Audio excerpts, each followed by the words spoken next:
because it was a way to say, hey, we did this work at your place, so here, share these.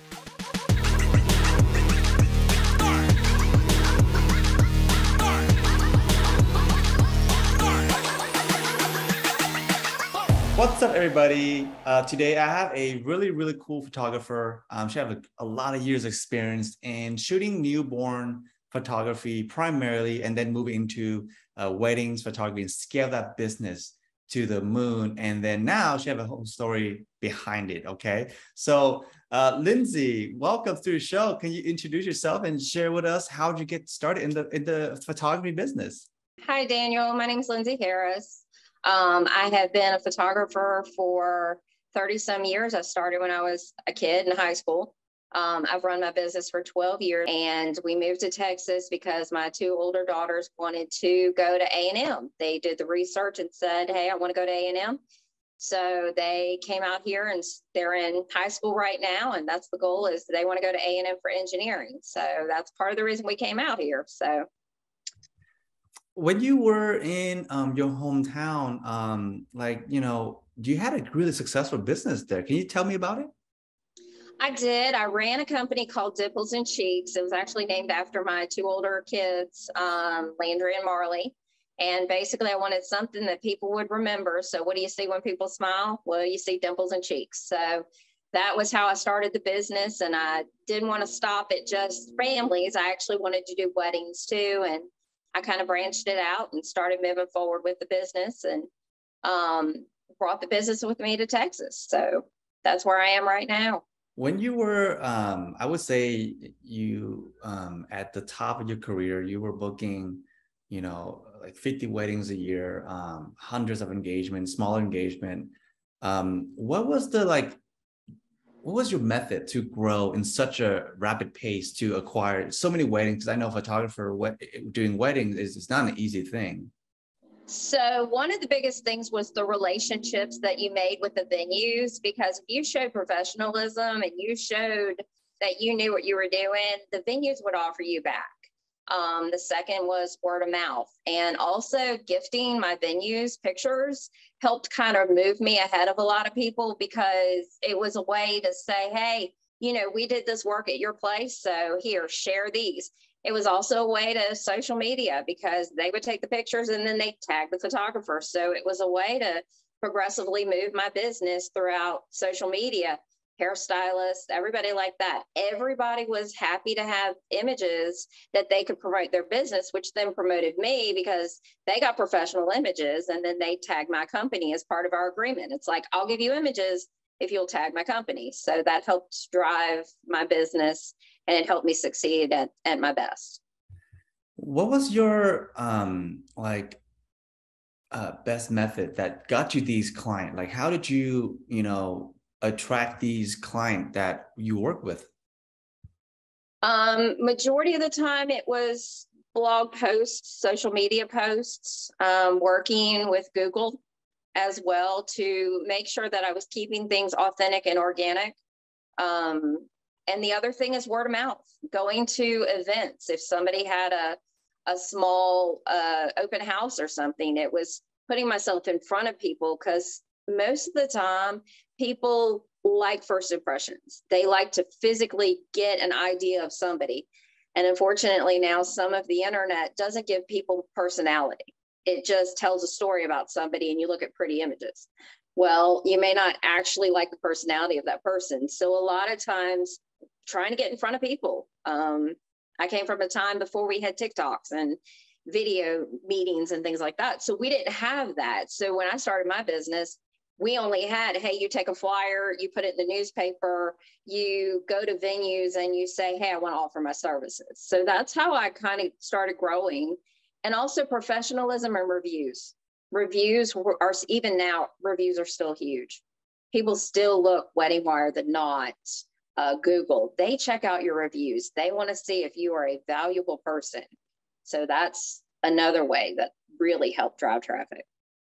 That's a really good point that I want to point out, is like, for us, we teach about reputation is the foundation of any successful business. And I've spoken to, at least 100 successful business owners. And the first thing they mention about is your local reputation. What do you say when you're not around? So how did you grow your reputation in your local area? Professionalism. I mean, the thing is it's kind of like I live by the whole thing that says, do unto others as you would have them do unto you.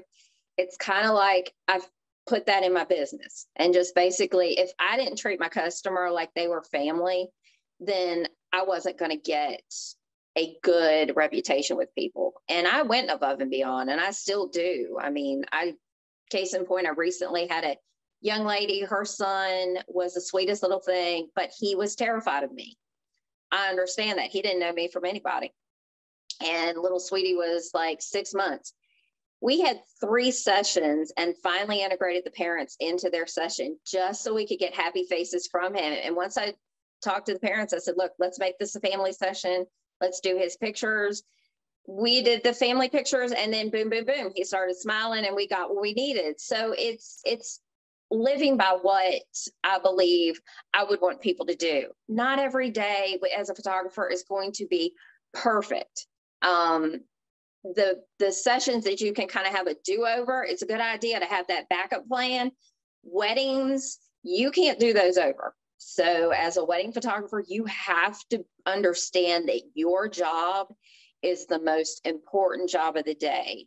And honestly, as a wedding photographer, I've always had a second shooter because you're telling a story of both sides. So you have to make sure that you understand that you're the most important person that's capturing these moments for people, and that's one of the biggest things is that if you're not capturing these things the right way, it could ruin you as a person or as a business, because somebody can come back to be like, they didn't do what I asked for. Well, what did you ask for, or did you ask for?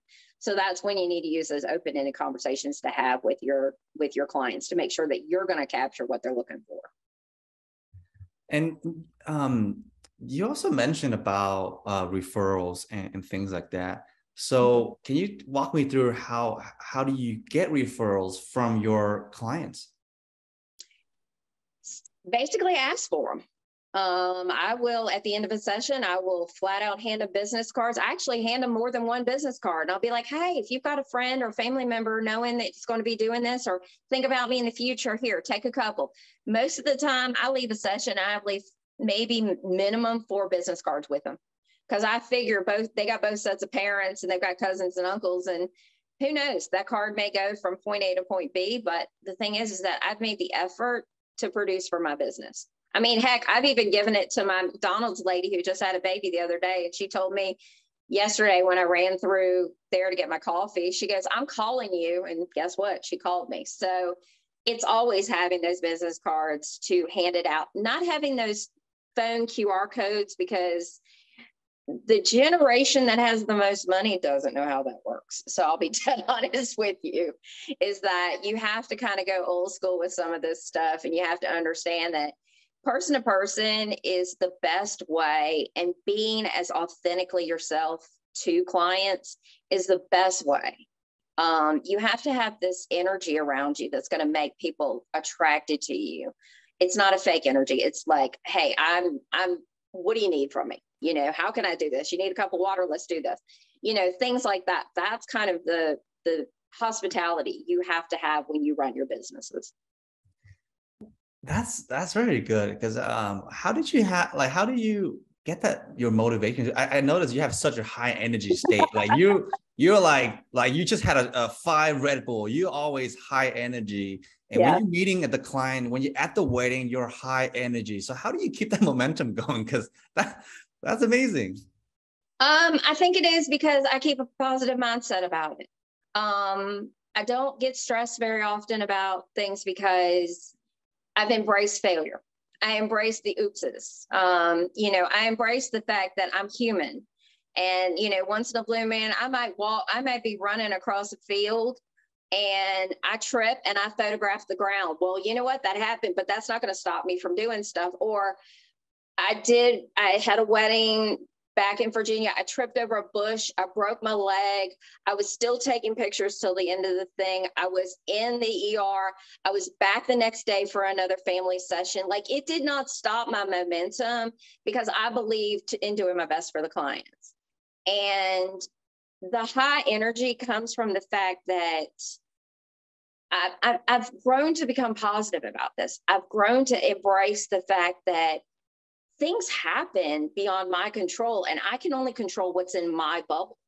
You know, I can control the things like, you know, if I take a picture and the backdrop falls, okay, then I didn't do something appropriately for that. Or if I, you know, I mean, number one common mistake for photographers is we leave the lens cap on while we're getting ready to do stuff. I mean, that is the board.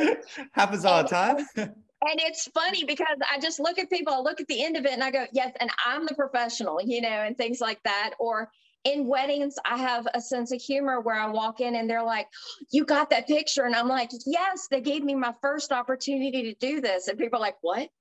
And I'm like, you know, thank you for the first time to do this. Well, I've been doing it for 12 years, but it's having that humbleness about you to be able to do these things, you know, and to have fun with what you're doing. But yeah, I have a passion for it, and I've thoroughly enjoyed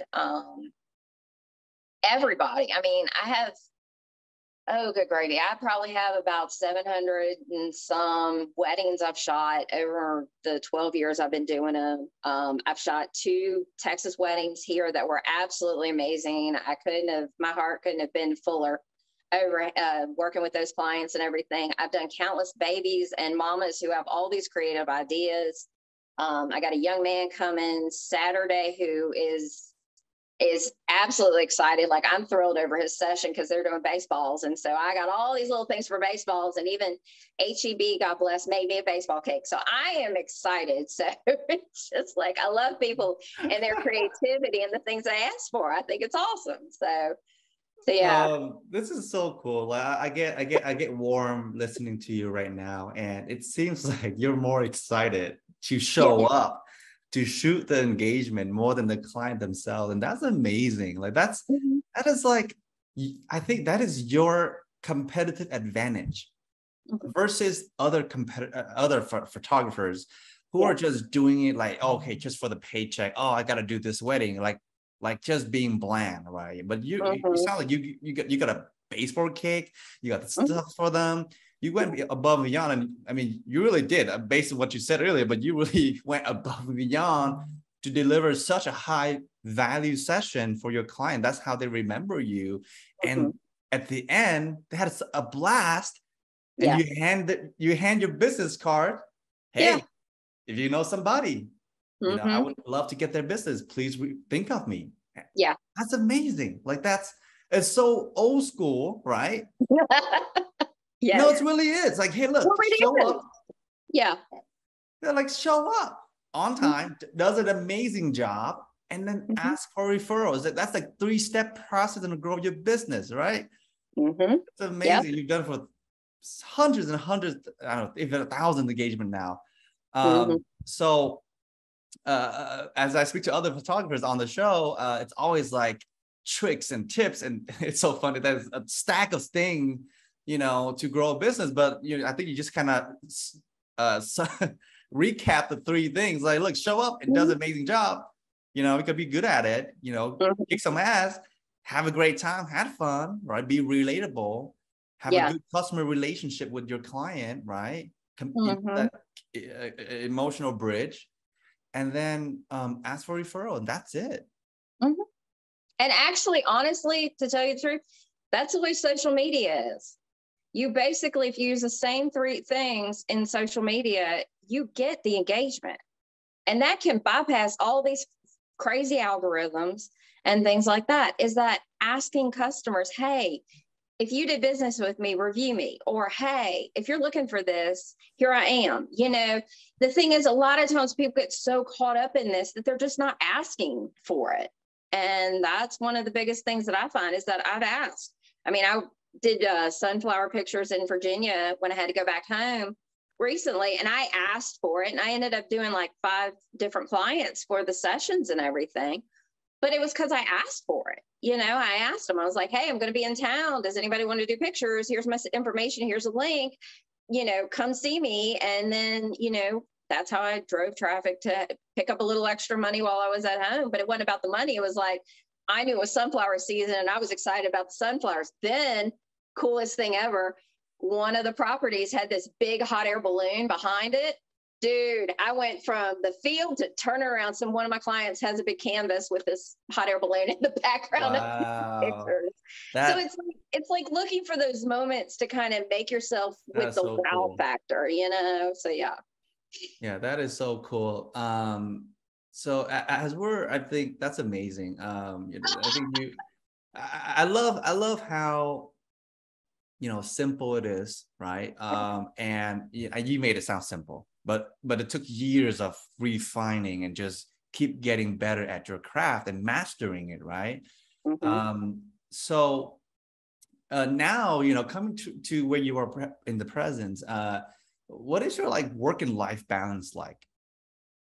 So I basically work so I can have the life that I want to have. I have 4 kids and I definitely don't want to miss much. And so what happens is basically we section out a period of time and there's a lot of work. And then we get to go do things. And we don't always have these big expansive trips where it's like, oh my God, we're going to Disney World. Actually, we have these things that are called gas tank trips sometimes where we fill up the gas tank and we head a direction. And in Texas, we get to visit a whole lot of different places just doing a gas tank trip because, my gas tank may go 400 miles. Well, we go to a lot of places 400 miles. The kids the other day, we went to Galveston to one of the offshore kind of off-way things and drove off into the beach and everything, watched the sunset, kids played in the waves. And we did that as a trip and then, got tacos from Buc-ee's, and drove back. It was just, it's not always these huge, elaborate, like I'm going to Disney World, I'm going to Vegas, I'm going to New York. It's not those trips, even though we've had those trips. It's finding joy in what we're doing. And so my work pretty much has to do with the fact of, here's my calendar, we're setting it down. These are the period of time. Like if my kids are in school, then there's a lot of time during the week to do a lot of work. And then occasionally on the weekends, we go do things or we just chill. And then we know that in a few months, they may have a 4-day weekend. And we're like, oh my gosh, let's go do this. And so we plan something like we had 5 days. So we drove out to go visit my best friend in Florida. And we hung out with her for 3 days and then drove back. So it was like we experienced life, not in an airplane, but we experience life kind of more down on the ground and say, okay, we're going to make these things work. So, but shoot, my kids and I, in like 2.5 years, we went during COVID, couldn't take it, craziest thing ever. But we drove out to Big Bend. And when we got there, they wouldn't allow camping. So the kids and I basically did this thing where we had this Adel-Do bag. So we filled the Adel-Do bag up with clothes and then we traveled. And I focused on, during that time, everything was locked down. I did front porch try to say that fast 3 times. Front porch sessions, which were basically because everybody was in lockdown. Well, they had all their family members there. I capitalized on it and I offered porch sessions, pay what you can, and I'll come to your house and we'll do pictures on your front porch. Nobody will touch anybody. Nobody will do anything. And in a month, I made over $3,000. That is so clever. People were paying me what they could pay me. Yeah. And during that time, the kids and I were bored in the house. So we made care packages for people who ran out of toilet paper and paper towels. So at the end of the session, we'd leave them with a care package with toilet paper and paper towels. And we would do that. And then, of course, I capitalized on it by telling people, you know what, pay what you can. And let's do these pictures. And people got digital images, they got prints, they got a gallery. All of that. And it was more on the fact that I didn't want to sit in the house. And I reevaluated my business because everything was shut down. And the idea was not mine. It actually came from another photographer who started it in I think Tennessee or Georgia. And I brought it up to where we were and started to do it and things like that. And basically, like I said, word of mouth. I met somebody and then they gave my business card. And I said, okay, from this week, I've got sessions. Who wants to do them? And people were handing out my business cards. Yeah, that's what I wanted to ask you. Like, did you give your business card? Like, hey, by the way, I know it's pay as you can, whatever you can, but here's a couple business card. If you have some engagement coming up, please think of me, and I would love to take care of your client, your family. That is so smart. Like, literally, I mean, you're going to families, and all these families have like siblings and cousin and aunt. Like, you're just giving out. You're building local connections in your local community. Like, you're out there, you are like building, you are real. You're not some, I don't know, online, whatever, but you're out there building connections, and just be like, hey, you know, I'm here, I'm Lindsey. So if you have something coming up, please think of me. I'm sure you asked very nicely. I know. Well, yeah. And I mean, that was the thing. And I will tell you, at the end of doing that stuff, it ended up, I think when we came out of COVID and places were opening up and things like that, I honestly did, I had 2 weddings that we had to do that they rescheduled. Then I booked a few more weddings. Then I had a few small ceremonies, and then I had family sessions. And I mean, it still increased my business and everything like that. I did, of course, have a few losses because there were a few people who did a small ceremony and then, you know, didn't continue my services. But that was due to the nature of how things were for a lot of photographers. So yeah, so that was, but it was kind of funny because it was one of those things where I was like, I don't know if this is going to work, but you know what? The big man upstairs kind of put it in my wheelhouse. So I'm going to go ahead and see how we do with this and hope that he's put this in my path for a reason. So yeah. That's great. Thank you for sharing that. Like, that is so clever. Like you took an opportunity. I mean, the COVID thing happens to everybody. And then it's always like, okay, what can I do? I mean, the COVID thing you can't control. Right. It's the world event, right? Now, what can I do? Well, I'm a photographer. I'm gonna go do the porch. What is that? What is that? Portraits. I know it's hard to say. Portrait. Yeah. That was a tongue twister. I know. Portrait. So you just turn around. You know what? I'm gonna spend my year of lockdown, and I don't have events, and I'll just go do that thing, and I'll provide value, just making people smiles. Yeah. That is so clever, and that's like the spirit of entrepreneurs, right? And I highly admire you for doing that. So thank you for sharing with me. That gave me really warm. So as we're coming to the end of the interview, and what would be your top 3, advice that you can give yourself, I would say 30 years ago, when you first started business, right? What would be the top 3 advice you give yourself? Basically the same thing I live by now. Embrace your failure, because that's where your lessons are. Don't compare yourself to anybody else. Look at who you were and continue growing from where you were. And also revisit, because especially for photographers, revisit, because I mean, I shot a wedding in a hurricane with an umbrella and a light behind my clients with it pouring raining, and it is the coolest picture. They have a canvas on over their mantle of this picture, and it was the coolest picture. But that was because I pushed my limits and things like that. So it's always remember who you were and where you started, but revisit it, because you might find you'll be like, hey, I haven't done that in a while. I've gotten kind of complacent, but I'd like to do that again. And then negotiate it with clients and find out, like I had a wonderful young lady. She wanted me for my night photography because I like to play with light. I like to not blow things up, but like make a lot more light behind people and stuff like that, and really bring out these gorgeous images. And I had a client, she's like, I only want you for your night photography. And I was like, well, what about the rest of the stuff? I said, if you looked at it, she's like, oh no, that's fine. But I just know you'll push the limits on the night photography. And I'm like, okay, sure. I got you. I'm ready. So like when I was packing stuff, I was packing for that night photography and stuff for a wedding. But that's one of the big things, is go back over who you used to be and realize the other thing is don't chase the money. Because if you're doing all the right things and you are basically crossing your T's and dotting your I's, you will have the money come. If you chase it, it's not going to come the same way. It's going to come with more of a struggle. It's going to come with failure that you can't get out of. But if you don't chase the money and you truly believe in what you're doing, the money will come to you. Because the thing is, and be smart about it, you know, invest it in the things that you need to invest in and stuff like that. But, you know, don't chase the money. Like, authentically give to what you're doing. And I mean, the biggest thing is compete against who you were. And that's in all businesses. I mean, the thing is that the top salespeople are the ones who go after certain things. But the difference is the good salespeople that make the money are the ones who are going to tell you the truth about everything.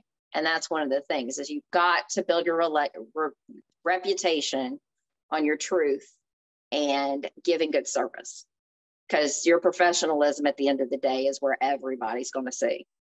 So yeah. Thank you for sharing that with us. That was a lot of I would say you know, authentic and where a lot of truth behind the success, without all the, you know, I was the fluff in the middle, right? It's just literally the main thing you got to do. They must do, right? You can't skip on this. You can't, how do you say, work around it, you know? You have to be really like, how do you say, this is the foundation. You got to build this out and master over time. Well, and you also have to realize that in any business that you're going to do, there's no instant gratification. And it's not going to happen immediately. It is a journey. It is not a sprint. And the quick upswings are going to be the quick downfalls. So unless you enjoy business as a roller coaster, fantastic. By all means, go ahead and do it that way. If it works for you, it's a lot more screaming than I want to do, but yeah, it's like you do you on that.